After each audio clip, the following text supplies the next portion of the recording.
What did the Lord of the Rings, Star Trek, Game of Thrones, Avatar, the blue people one, not the fun one, and Star Wars have in common?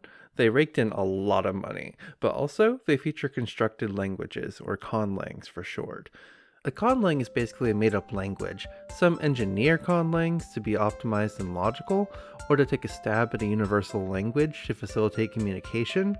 Others artistically create conlangs for personal taste, or to spice up their fictional world building.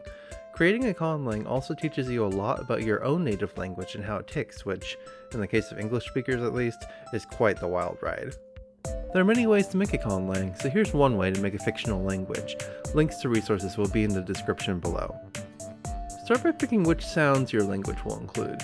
You can use the International Phonetic Alphabet, or IPA, to find some examples of sounds found in other languages. If you want it to sound natural, then there's some complexity involved in how you choose your sounds, but I'm not the conlang police, so you do you. Next, we could create the grammar and syntax, deciding things like what order words should go into to make a sentence, whether nouns have a gender, how to ask questions, how to change verb tense, and so on. This will give you a good idea of the nuts and bolts of how your language works before you jump into making the words of your language, which is the next step. How many words you want to make is up to you, but let's say you want a fully conversational language. To describe most things, you don't need to come up with all 470,000 plus words in a dictionary. Instead, you can use lists of basic words that, when used creatively at least, will pretty much get the job done. Start with some basic words called root words, like pronouns, some common nouns, and some useful verbs. Squish and remix your words to represent new concepts. Once again, you can do this carefully in a way that makes sense, but is complicated, or you can just go wild, I won't tell.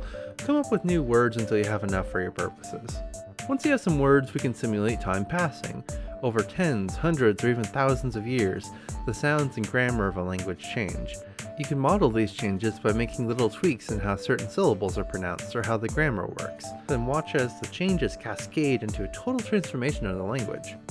At this point, we can come up with a name for our language. Consider how you would create a word that means our tongue, or our language, or our speaking as possible names for the language.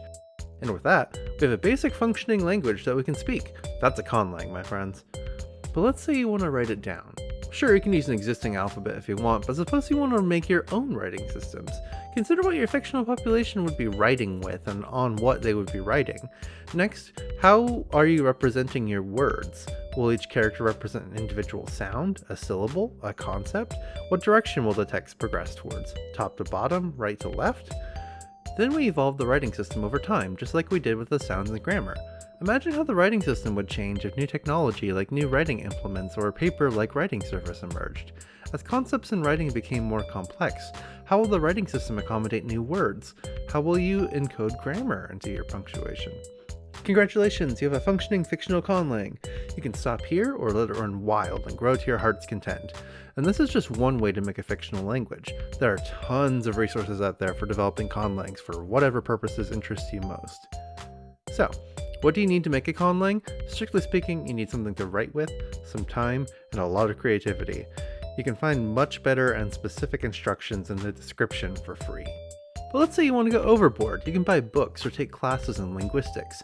You can develop a font for your conlang writing, and then program a way to type in your conlang. You could compile a dictionary of your conlang, or publish a piece of literature translated into or written originally in your conlang. You could speak conlang amongst your friend groups or use it to send secret notes to each other. Go bananas!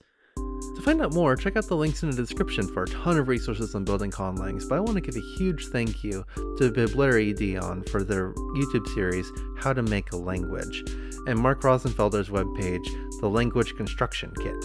And of course, conlang.org is a wonderful starting point as well. Thank you all for listening, and I'll see you during my next hyperfixation.